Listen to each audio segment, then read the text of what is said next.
So this topic of reducing insecticides and fungicides, questions like this, some of you have seen me speak before, you would have heard me um, also maybe talk about this framework here, the ESR framework. I approach questions like this, reducing inputs through this lens. And it's a way to help kind of approach, conceptualize, and therefore approach the stepping stone process through that transition of reducing inputs, whether that be fertilizers, other inputs, or pesticides in this example. And so the ESR framework is something that comes out of an academic who's actually based in Sydney, not originally from Australia, but he's based there now. And it stands for efficiency, substitution, redesign. And the concept here is really that when we start this process of dialing down or weaning off inputs, we can kind of step through this process. And it doesn't necessarily have to mean that it happens one, two, three in that order. You can actually tackle all three of these in various ways and means as you go through this. But the essence of the idea here really is it starts with efficiency. And that really means whatever the input is, we want to be as efficient with it as possible. And we can therefore apply all sorts of strategies, technologies, approaches to be ultra efficient with that input, meaning use as least amount as possible. And so, in this example of pesticides, I'll share a few kind of examples as we kind of now move through, but it could be using, ultra low volume sprayers, hooded things to minimize drift, spray technology, other adjuvants and things to enhance uptake. The essence of the idea is saying, look, we're still using the input, but we're going to use as least amount as possible and apply all sorts of technology to help achieve that. So that's kind of a phase one, so to speak. The other part, then, we can also help to kind of think about this broader transition is the second stage, substitution. And this says, okay, how now can I drop that input in question and can I substitute it with something else? And typically when we're talking about substitution, we're talking about substituting out into softer options, more natural, biological options, organic type options, natural materials, not the synthetic chemicals, for example. So it takes that approach and says, okay, are there alternatives? Can we use some softer things that may still have some potency and functionality, but they're a little more environmentally friendly, so to speak. And that kind of paves way into the final stage of redesign. And the redesign step really then talks about how do I redesign my farming system, the farming methods overall, that means that I won't have this problem. How do I redesign the farming system to not even have insect and disease problems so that I don't even need substituted inputs or the synthetic inputs? I don't need either of these. I actually use, and typically your main tool here is using diversity, plant diversity, biodiversity, using biodiversity-based strategies to provide habitat, food, environment for beneficials to come and provide the pest regulating service or the disease regulating service. So how do I redesign the farming system so that I don't even need any of these inputs? Now, that's the idea in theory. Of course, in practice, these things become always a little more tricky to implement, but that's a nice way to think about that transition, using less, substituting out, and then redesigning so that we don't need anything. So let's take a quick example, look at some examples in this context. In terms of the efficiency, I would say the number one thing here for me is water quality, your spray water quality. And I would really encourage some of you folks to look into this discussion about reverse osmosis water, because your water sources, they have all sorts of contaminants in there, carbonates, bicarbonates, salts, iron, other things, particularly in some of the alkaline and high pH waters are particularly problematic, where all of these contaminants in the water will actually bind to your pesticide when you mix them together. And when they bind to the pesticide, they are actually reducing its activity, inactivating it, reducing its effectiveness. And so, therefore, it is my opinion that a lot of the pesticide resistance problems that we're facing at the moment actually that comes down to a big part of this poor water quality that means the active ingredient that we're using becomes not so active and therefore not so effective, and therefore this helps to build up tolerance and resistance in the weed or the pest population, for example. So I would strongly encourage folks to look into this. Just as an example, I know some farmers in North America who have gone down this path. Spending, it can be quite a big investment on a large scale. Over there anyway, I know some folks have spent in the realms of 70, 80, up to a bit over $100,000 on the equipment and getting set up for their capacity that they need. Um, but they have all told me that they paid off that investment within 1 to 2 growing seasons just on herbicide savings alone. So when we're talking about some pesticides that can get very expensive, and you start to reduce those and use less of those because the water is cleaner and therefore the chemical is more efficient and effective, we're talking 1 to 2 seasons payback, and then you're smooth sailing thereafter. So I think the economics do really stack up, even if the initial price tag is quite pricey. But so that's a good example and one that I would emphasize to improve the efficiency. Just use clean water as you can. And the other general strategy that many of you would have heard me talk about before is just combining with carbon, adding carbon inputs. And this slide, I'm using an example of combining with nutrients, with fertilizers, but we could also take the same analogy with some of our pesticides. And I think something like fulvic acid particularly is a good choice here with pesticides. That fulvic acid that carbon sponge is like a carbon sponge. It will bind to and hold on to that pesticide, stabilizing it. But the thing that fulvic acid does very well is it helps to increase the absorption. So it makes the plant cells more permeable and will improve uptake. So carbon additives like this, and I suppose the other good one here would be amino acids that I would also recommend, combining amino acids with our pesticides. They also do the same thing. They bind and they can enhance the uptake. So we're still using the pesticide in these examples, but we're implementing strategies to clean up the water, to improve uptake, therefore overall improve efficiencies and use less. Now, the substitution phase, I would kind of view this as definitely in this example of pesticides, I would say the substitution phase is really good examples and good strategies on nutrients, fertilizer reductions. But in the pesticide world, I'll acknowledge that I think the substitution phase is a little trickier.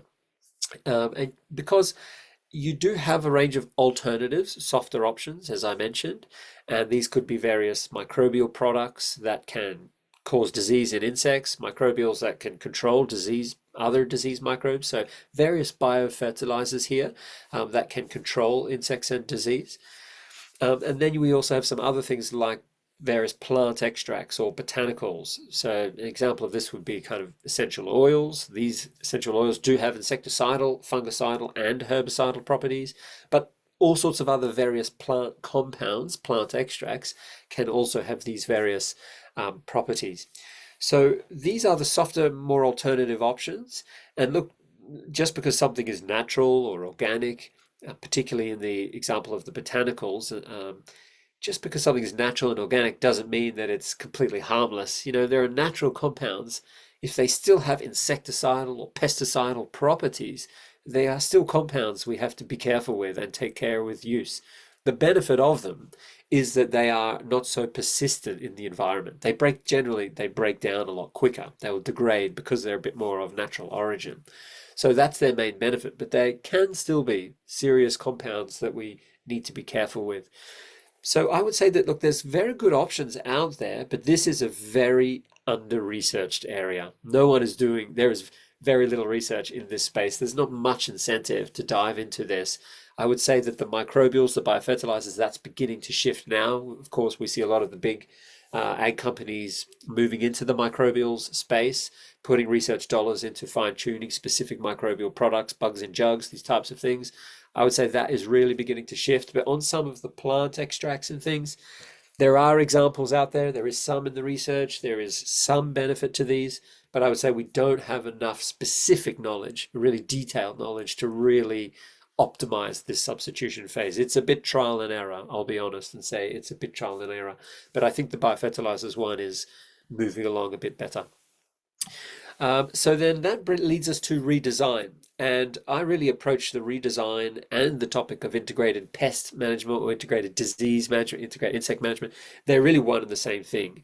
I would call this IPDM. They're just, if you optimize the environment and the plant health, you will be helping both insect pressure and disease pressure. It's one and the same thing when we bring the conversation back to plant health, because a healthy plant is going to be able to resist either of those. There are many of the same mechanisms of immunity that the plant will use that are relevant to both insects or disease. So in this example, I'll share a few quick examples of the way I would view the redesign phase. One, it is this point, let's design with diversity, bring some plant diversity back into the design of the farming system. And then there are these other pieces around using biology for insect and disease control and using better nutrition, plant nutrition, for insect and disease control. So these are really coming back to saying, how am I managing the farming system? What can I do to optimize that so that the pest and disease pressure is lowered and that I won't need either of those efficiency or substitution strategies, because the redesign will be taking care of that for us. So in the example of diversity, there's three ways we could think about diversity. The first one here is the one you're all very familiar with, diversity through time, and that just simply means, of course, crop rotation. So we have a monoculture still, but we are rotating that monoculture through time, and that is called temporal diversity. Now we can also bring in another dimension of diversity, which would be spatial, and this would be using different plant species and spatially separating them. So a good example of this would be, of course, an alternate row intercrop. Another example could be using agroforestry, so using alley cropping, so using rows of trees with cropping in between, these types of examples. And again, there are some very interesting emerging examples of that happening, particularly in Europe at the moment. So we are spatially separating the plants, where we are spatially trying to break up the monoculture, because it is the monotony of the monoculture that makes it so vulnerable to pest and disease spread. Look, there are many pros to the monoculture. Like all things, there's pros and cons. And I know there's many advantages, the efficiencies, the practicality of harvest, some of these things. I get it. I know they help. But we also have to acknowledge that there is a design flaw of the monoculture, and that is that if your plant in here is susceptible to a pest or a disease, then every single plant in that population is also susceptible, because they're all uniform. Not only is it the same species, it is often the same variety of the same species. So we have extreme uniformity of this landscape, so that if a pest or disease comes in and that plant is susceptible, they're all susceptible, so it's very easy for that pest and disease to spread. That is the design flaw of the monoculture, and this is what diversity tries to break up. It says, okay, can we spatially separate all of these susceptible individuals and put a non-host in between? So again, alternate row, we have now non-host, we have non-host, we have non-host, and this helps to lower that pest pressure. And the last form of diversity would be genetic diversity. And here I'm talking about things like variety blends. So, okay, this might still be a monoculture of wheat, for example, but we might have 3 or 4 different varieties of wheat all blended together. And this has been shown to specifically reduce pest and disease pressure, particularly disease pressure. And I would say over here in the UK, we have high rainfall, high humid environment. It's a very high disease prone environment here. Many farmers are using these 3 and 4 way blends. And the number one feedback, the number one benefit that they are seeing is lower disease pressure. There can sometimes be a yield advantage. This is definitely not the norm. Occasionally, yes, some are seeing this, but not always. But everybody seems to be seeing the benefits of lower disease pressure, improvements in fungicide reductions. So that would be what I mean by genetic diversity. So here's 2 quick examples. Here we have a nice alternate row intercrop. This is pea mustard. Over here, this is the same field, just a different time, a bit later on in the season. So of course, if a disease is blowing in and landing on this mustard, as it's blowing in and landing on the mustard, it's also landing on a pea, sorry. So 50% of the time, those disease spores are landing on a non-host. So they're not germinating, they're not doing anything, they just remain inactive. So we are lowering the disease pressure by 50 odd percent just by diluting the plant population with something else. And that's the idea. Same with the spread. If we do get some disease in here and it starts to reproduce and spread, well, now it's pushing out into here and hitting a non-host. We're jumping out into these peas. And again, I'm not saying we're going to control disease, but we can certainly lower that pressure, meaning that some of those other strategies like nutrition and biology, giving them a chance to work more effectively because we've lowered the initial disease pressure. And here's maybe an extreme example of a variety blend. This is a 7-week blend. Most farmers I know are more so using 3 or 4, but I know there are some farmers experimenting beyond that with 7 or 8-way blends. And there, as I said, there can be some advantages to that. So here's a quick example of how diversity can help in the example of disease. Here's a really nice study. As you see on the bottom axis here, as we increase plant species diversity, from 1 up to 16 and okay beyond into 60. This was a kind of a grassland study, this one. If you look at the pathogen diversity, meaning the diversity of pathogens that will be there, they also increase as we increase plant species diversity. And of course that makes sense. The more hosts, the more plant hosts you have, the greater the diversity of diseases that will come in and be able to grow.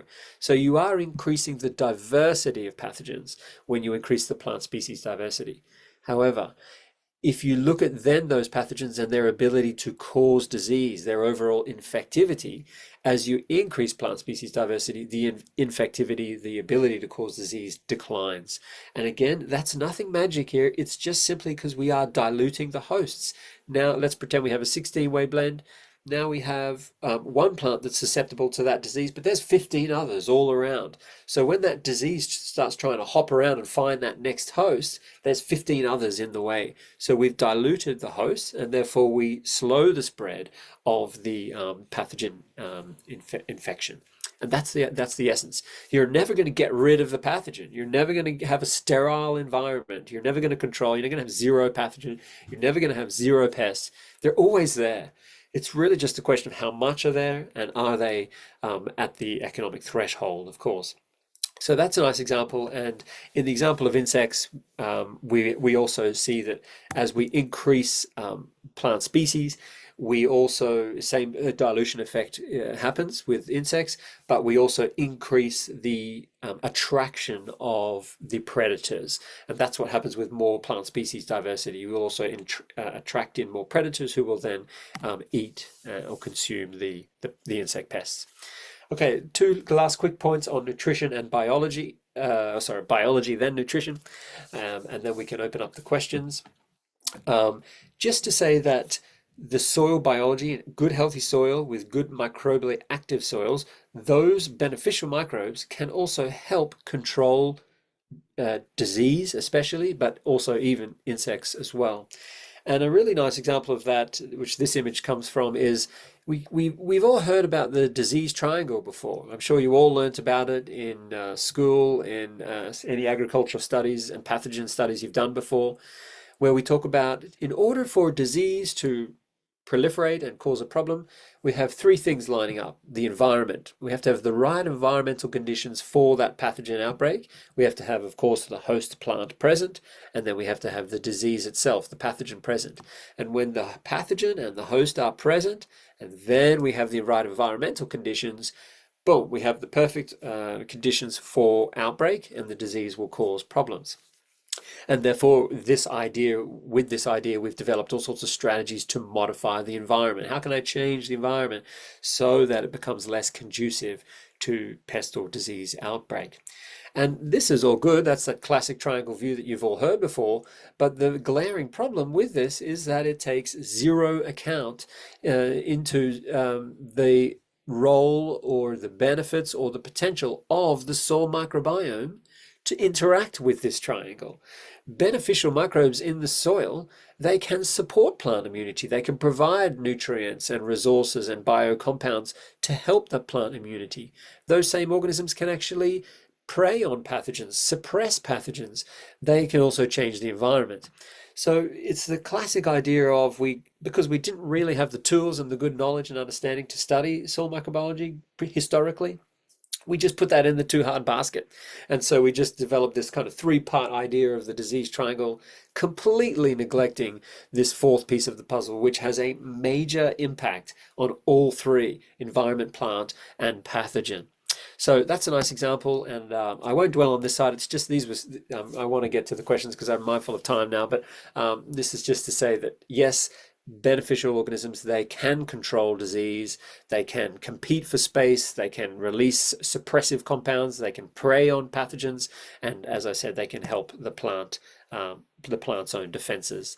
And yes, the plant can defend itself. It has two main strategies. One is a physical defense. This is really toughening up the thickness or the skin of the plant, increasing the physical barrier, making it tougher, thicker, more difficult, more robust, making it more difficult for both insects and disease to penetrate that skin of the plant, so to speak, and therefore more difficult to get in and cause problems. So we have a physical barrier, physical defenses, but we also have internal biochemical defenses or systemic defenses. And this would be some of these bioactive compounds in the plant's sap, defense chemicals, protective compounds in the plant, which it can also synthesize and translocate around the plant. And these compounds can have very suppressive effects in various ways and means on pathogens or on insects. Now, I will stress that in order to really optimize these secondary biochemical defenses, it's not just about nutrition. It is a combination of optimized nutrition to build those chemicals as well as optimized soil biology. Because of the soil biology, it's a lot of the microbes in the soil that help the plant build these defense chemicals. It's very much a two-way street and interaction. So on the nutrition point, to summarize this one really quickly, I would say the main key disease fighting and immune enhancing nutrients would be these on the list here: calcium, boron, silicon. All three of those are really important for cell strength. They are all deposited in the cell walls, and that's what reinforces those cell walls, making it harder for, again, insects and pathogens to get into the cell where they cause problems. We also have other structural barriers. So this is improving things like lignin, cellulose, pectin. So the other structural barriers in the plant skin. And here we have manganese, copper, and boron are all very important to build those other structural compounds. And then some of those internal systemic defense chemicals, we're talking silicon is really important for these, manganese drives the production of these, and sulfur would be the big three. There is quite a few others that could be added to this list. Even calcium plays a role here, zinc. There are many specific examples, but I would kind of maybe suggest those are three of the really important ones. And the last point is just nitrogen, and I won't dwell on this one apart from saying we can open this up to the questions if you want to, but over application of nitrogen is also a big problem. As you all know, if you over apply nitrogen, it makes the plant prone to lodging. And in the same way that it makes the plant to lodging means it is weakening the plant. And in the same way, it's weakening the plant's skin, making it easier for pests and disease to penetrate and cause problems.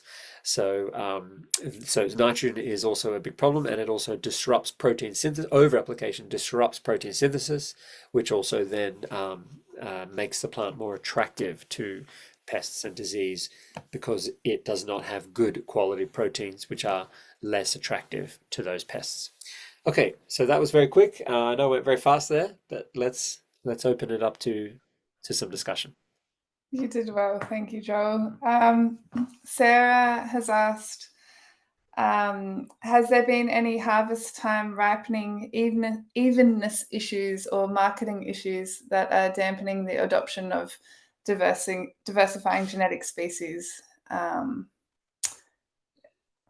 industry, logistics, grading, etc.? Yeah, sure. Yeah, this is an important point and a challenge. What farmers mostly are doing is combining, when they choose those varieties, they are selecting similar types. So they're choosing, grade one or grade two type wheats, for example. So you are going to blend together more similar parentage families, or not not family, so to speak, but similar types, so that so that you're optimizing the end goal of the market. So yes, you're right that it can be a concern if you put a low quality, lower protein type wheat together. There is that chance you could miss out on the protein premium. So yeah, you do have to choose the varieties wisely to towards the end goal. Yes. Dave has asked, how do you see the current state of research around plant sap analysis? Do we need more research, or should we just be building the database for species needs and their optimal nutritional integrity? Definitely needs a lot more research. Of course, it's a very promising tool and it has my support, but there are definitely, and I know there's a lot of great interest with farmers in the adoption of this at the moment, but there are pros and cons to everything, every test, every different kind of strategy, and including the SAP analysis. And I think one of the weaknesses of the SAP analysis is some of those target ranges, the ideal levels. We need more work on those. Those are a guideline, and look, they're good. They're better than nothing. I would, they're helping to narrow the goalposts. I think they're helping us take aim, and this is good.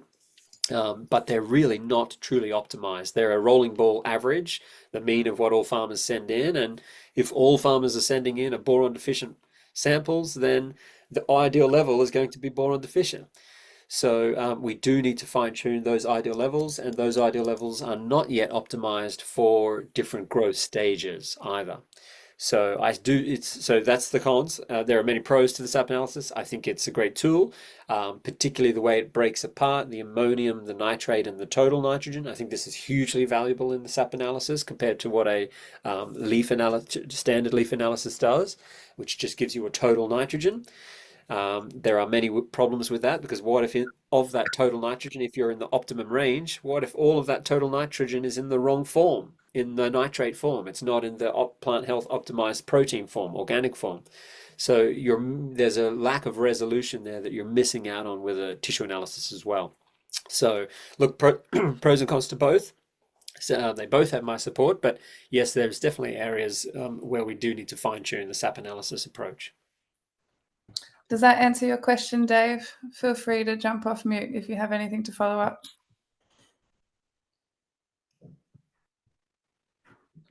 He says thanks. Cool.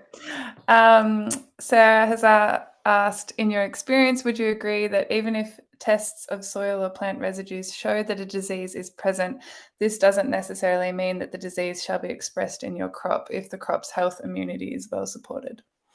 Yeah, absolutely, yes. I did mention kind of an example of that in the lecture there.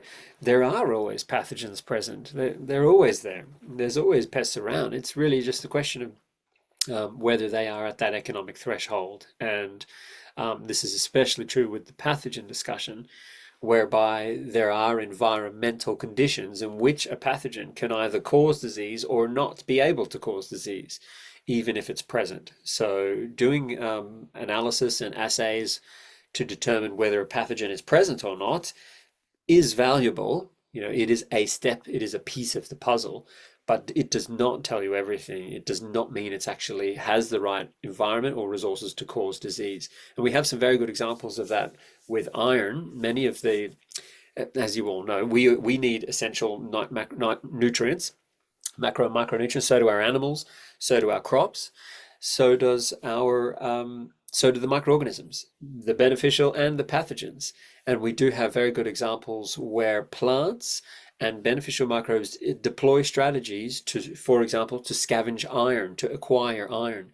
And we have some very good studies showing that actually in doing so, they can actually induce an iron deficiency in the pathogen, because they highly compete for this nutrient.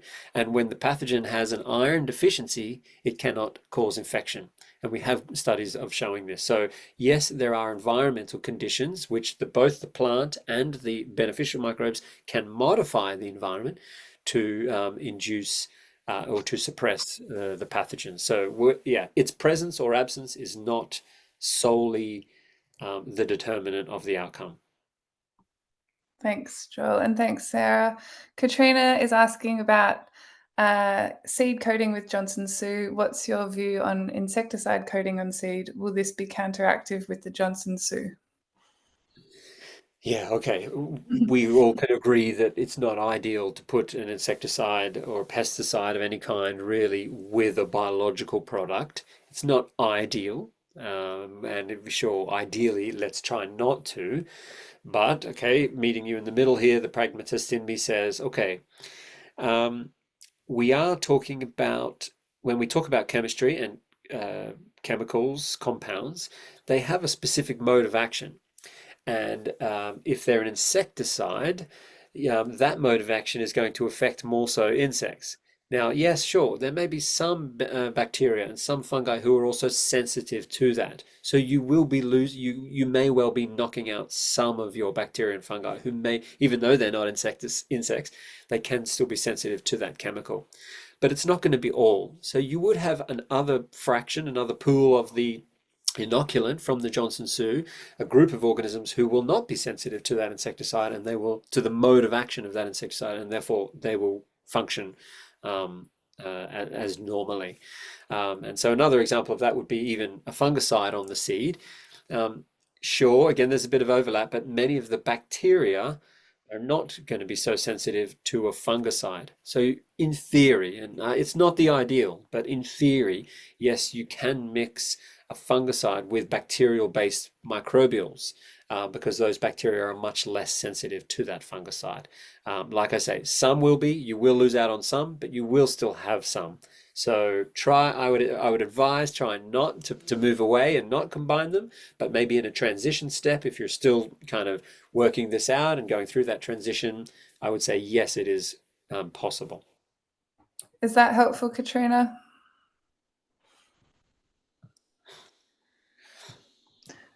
Um,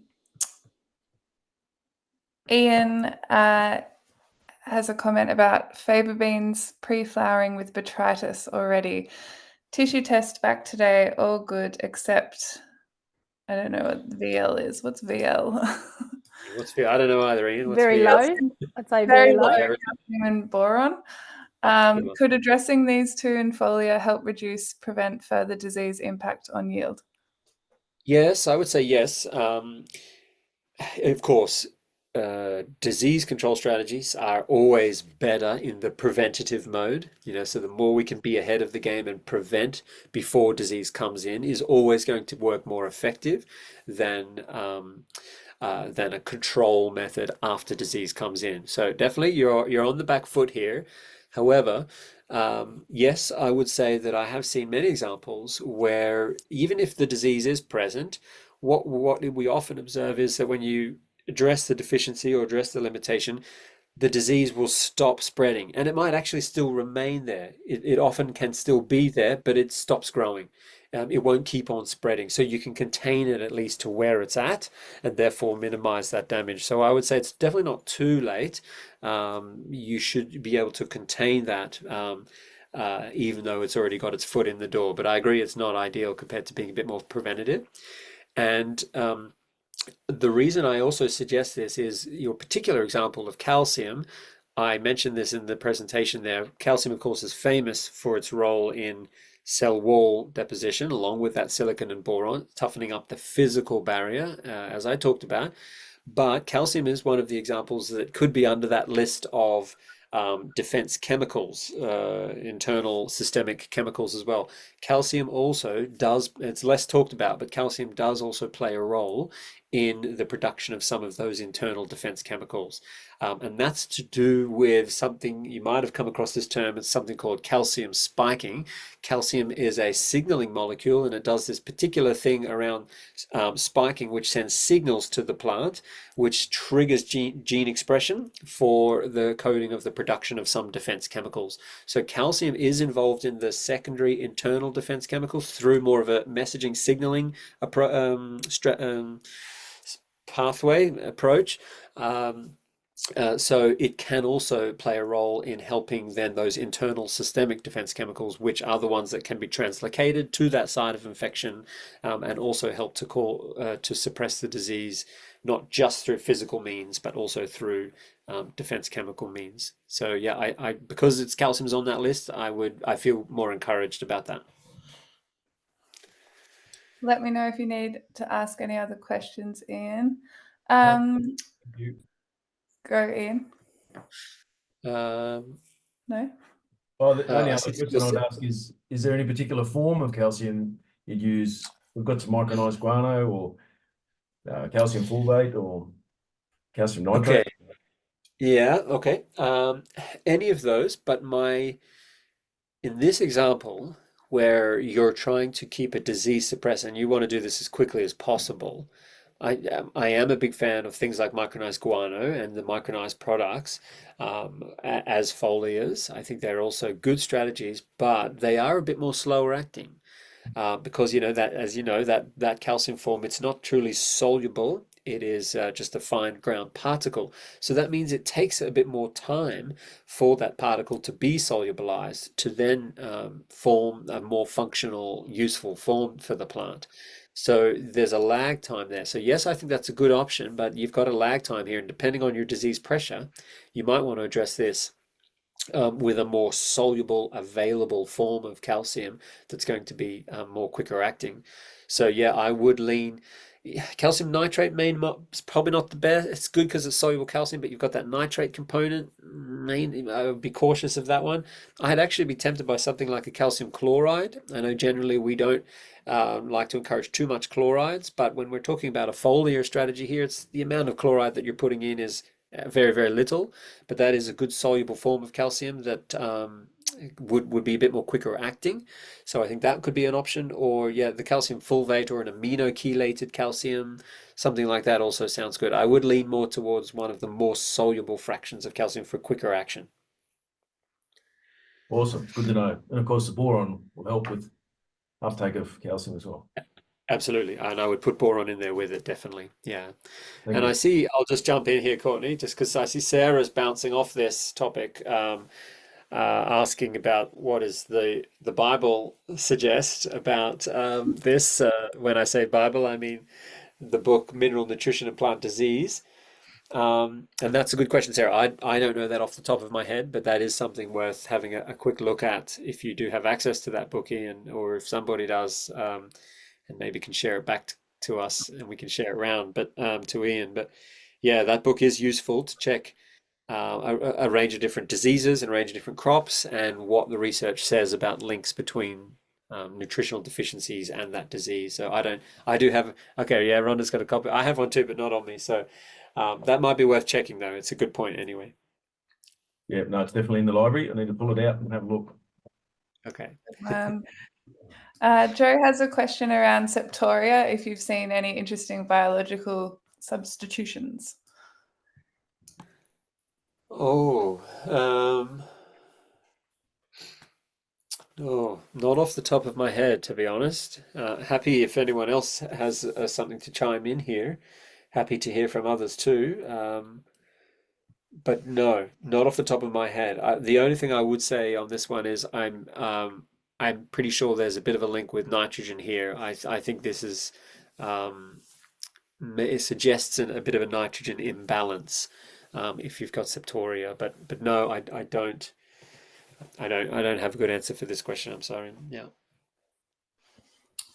Rhonda has asked, at what stage of the crop would you apply a nutrient or biological blend to half the pathogen spread, or at that stage do you use an efficiency strategy and apply a chemical? Yeah. So I think when we're talking about nutrients and biologicals to manage disease, I jump back to that comment I made earlier with Ian, where I think these things are always better as a preventative. It's better to be ahead of the curve and try to be building them up as a more of a protective measure before the disease comes in. So I think therefore I would be trying to be proactive early on, and that therefore could start as a seed treatment, getting some optimized processes there that early on, and then in terms of a foliar spray, then you know as early as you can, practically speaking, somewhere maybe around that 3-4 leaf stage or something like that, trying to build it up before it's starting to move into still in those vegetative stages, but move into down that crop development stage.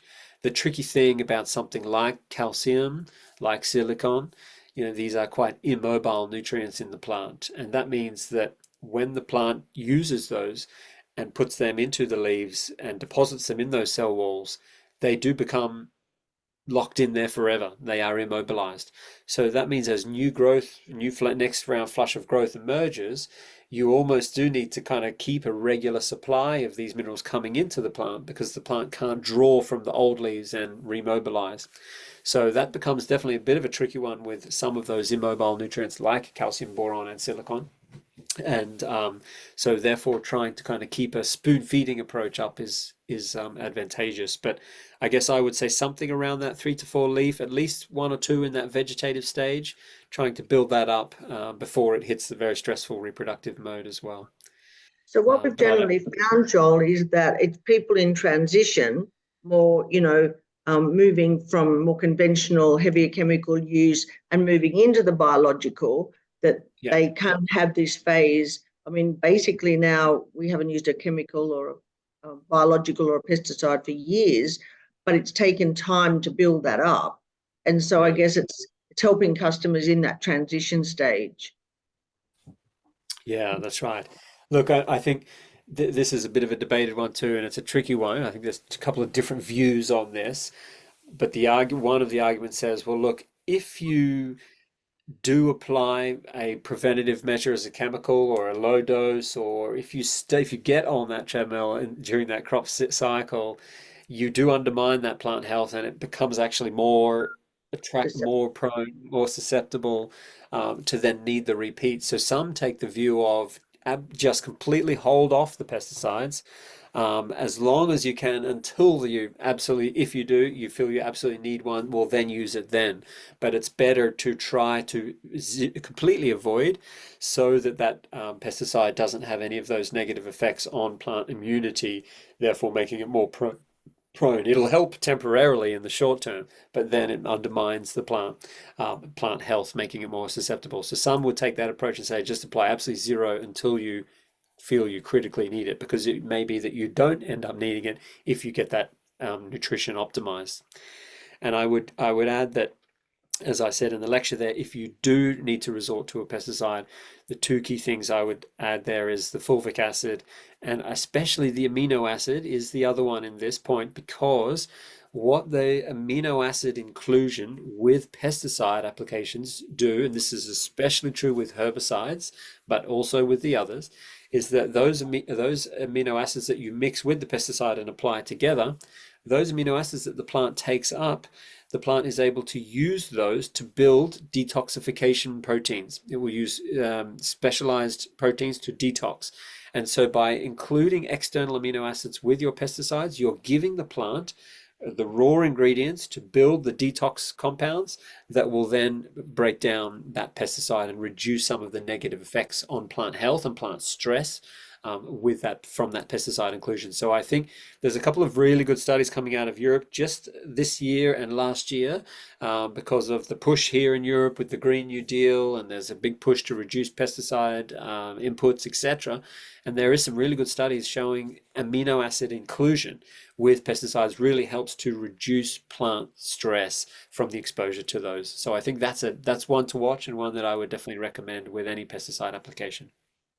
I don't want to hold this space too long, but just thinking back, so if you've got, when a conventional agronomist tells farmers to go in with their fungicide before there is even any sign of fungicide, I'll just leave that with you.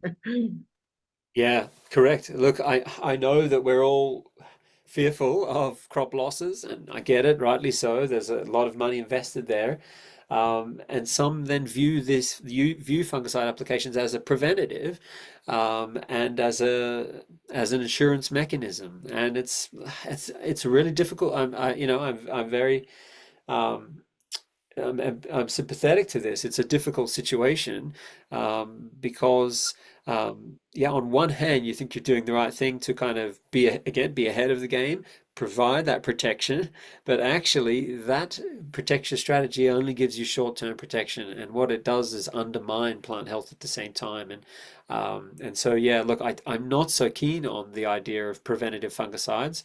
I think I'm okay with their use, but I think that they should be used when they're actually needed. I'm not so keen on the preventative strategies, but I know there are some diseases that are quite specific, and if you don't get them at that timing while they're on the flower, then they get into the fruit, and there's all of those examples out there where sometimes we do that. But as a general rule, I agree. I don't think it's a good strategy. I think you use them when you absolutely need them. Thank you, Rhonda. Christy has asked, are there downsides to using bacterial biological alternatives, e.g. if using to fight a fungal disease? Yeah, of course. There's a lot of downsides. They mainly, the main one is that they can be a little inconsistent. I think we still need a little bit of more R&D to fine tune the effectiveness of some of these products.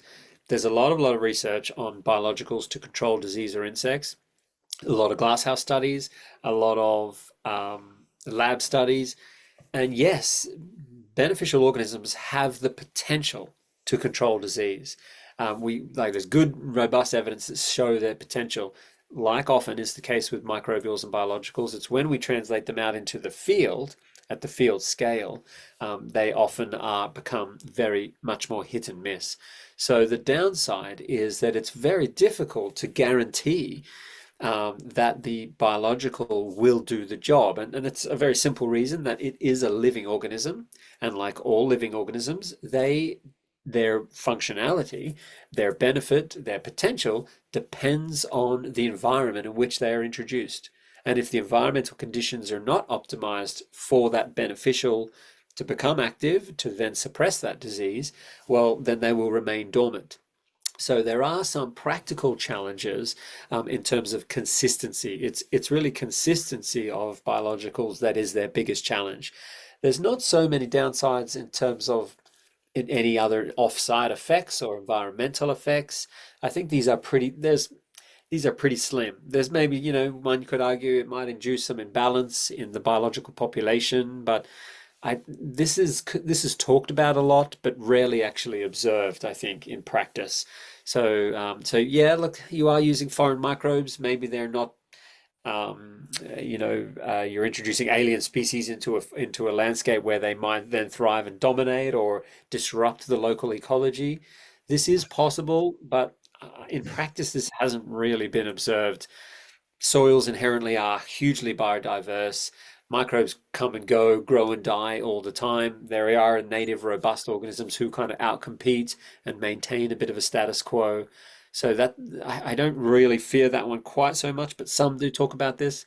But I think the biggest downside is just really consistency on whether the product is going to work or not.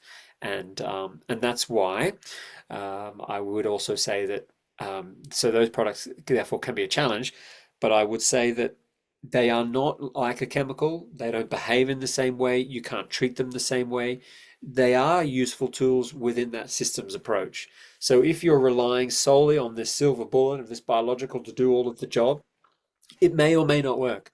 But if you're using it as one tool in an integrated systems approach that says, okay, I'm going to use this, I'm going to optimize my nutrition, I'm going to take those SAP analysis, I'm going to modify the environment, I'm going to use some variety blends, I'm going to keep the soil covered, I'm going to do some soil health principles, I'm going to do lots of integrated pieces of the puzzle, well, then you're creating a better environment where that biological should also survive and thrive. So it's not a silver bullet. It's I think that's where I was trying to allude in the beginning of the lecture about the efficiency substitution redesign phase. It doesn't have to be a clear-cut 1, 2, 3. There is a bleeding amongst these 3 strategies, and the more you can bring redesign early on, that actually will help your efficiency and substitution stages as well. Thank you, Christy. Oh, great. Dougal, do you want to jump off mute and ask your question? Feels like it Yeah, would be look, more.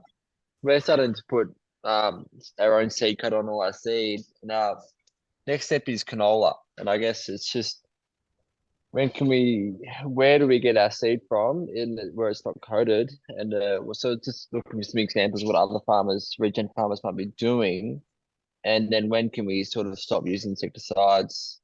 Because we do one pre-sowing and then after sowing, and it's getting pretty hectic. Yeah, yeah. Okay.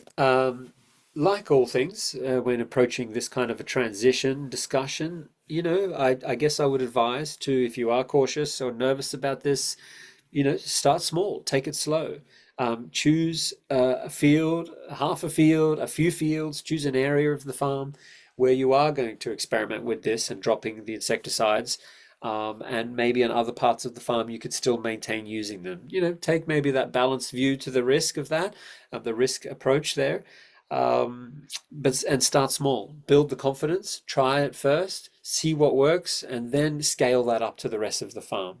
So I would try things like that, start small. Now, in relation to the other part of your question, if you cut out insecticides or fungicides on the seeds, I would strongly recommend you've got to put something else back, and that's where that substitution phase comes in very relevant. So put something else onto the seed. It doesn't have to be totally naked. Put on a compost extract, a compost slurry, put on some nutrition and some biostimulants, put on other additives to help support that seed because you've taken away the fungicide. The part of your question about where to source untreated seed, I can't help you there. Maybe others can chime in here. I know it's hard. You have to speak to your supplier and ask them specifically to do it for you, and they don't like doing it because they make much more money on the treatment than they do the seed. So you'll have to kind of do your research and ask some others here. I can't help you on this, but I know you should be able to find some. So I would start with eliminating and substituting those other inputs on. And that seems to be what most farmers are doing. They will use things like compost extracts and other microbials and things to put onto the seed instead. And I would have to say, from what I hear from farmers feeding back, actually the chemical seed treatments are one of the easier things to drop. I know we all live in a bit of fear of this one, but generally they seem to be one that's certainly the fungicides anyway. Certainly the fungicides are the ones that are really quite easy to drop. So I would just say, look, start small, do a small area, see how that goes, and then scale up from there. But look, there's not going to be a silver bullet. I come back to the last comment I just made. This is one piece of the puzzle. You're not just going to drop your seed treatment and add on a compost extract and magically everything's going to be fine. You've got to step back, take that systems approach. What else are you going to be doing to support plant health and to suppress insects or disease? So again, look at better nutrition, take leaf analysis, try and fine tune that with foliars. Step back, can I use more diversity, use of cover crops, think about your rotations, so do all those other environmental systems approach things as well, whilst trying to kind of fine tune the input on or off at the seed level, at the seed coating level. I'm sure there'd be, Courtney's mentioned earlier the case studies on your website. Maybe have a little bit of a peruse through those. I'm sure there's many people who have dropped some of the seed treatments on canola as well. Thanks, Dougal.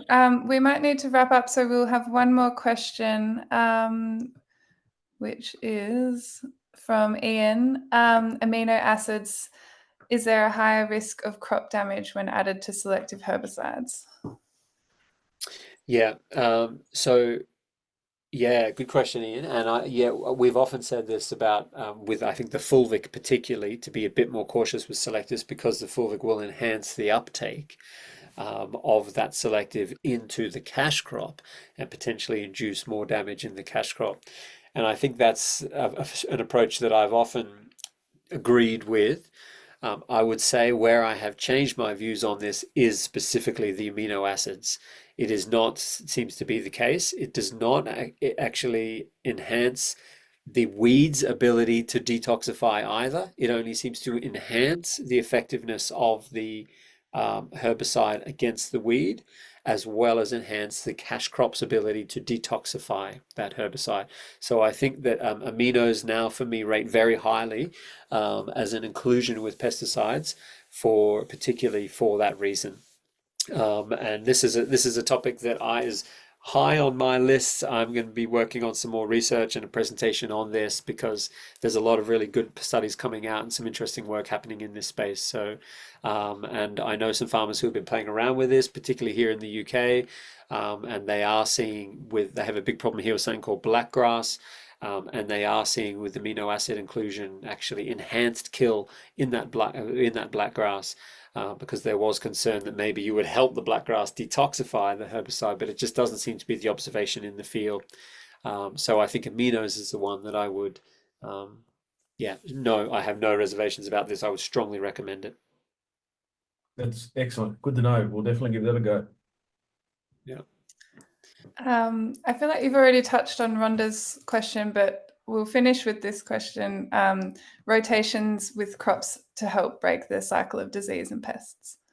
Yeah, I mean, generally, like, yes, there is an argument that says that actually there could be advantages to continuous cropping of the same plant species, which is that same plant species eventually starts to recruit a soil biome and restructure and rebalance that soil biome that's ideally suited for it, and that can enhance its immunity. And somewhat of an example of that, of course, is a perennial crop. They're not getting rotated, and yet they seem to be able to can tolerate it, or even a native ecosystem, a forest ecosystem, whatever. There's no rotation there. They will use a bit more diversity to manage the disease because they don't have rotation. So I think that those are perennial examples are ones that demonstrate that the rotations are not always essential. But I think that when we are talking about annual crops and the way in which we grow annual crops, as a general rule, these are a bit more disturbed systems. I think we're doing various disturbances, be that sometimes some cultivation, in some systems there may be some cultivation, or some of the other inputs that we're using, fungicides, some of these pesticides, maybe over application of nutrients. All of these things are disturbances. And so I think that where we are causing those disturbances in annual-based systems, that creates maybe a bit more of an important need to do those crop rotations. So look, as a general rule, yes, I support crop rotations, but there are some people doing some interesting stuff with continuous cropping and finding that there can be some disease suppressive effects, some crop there can be negatives on crop production in the early few years of that. They go through a stress, but they come out of that and seem to have greater resilience later on. So there's a dip, but then a gain if you do this continuous kind of style cropping with annual plants. So I think that's one I would encourage experimentation with. Okay, well, thank you everyone, and thank you so much, Joel. That was a great session.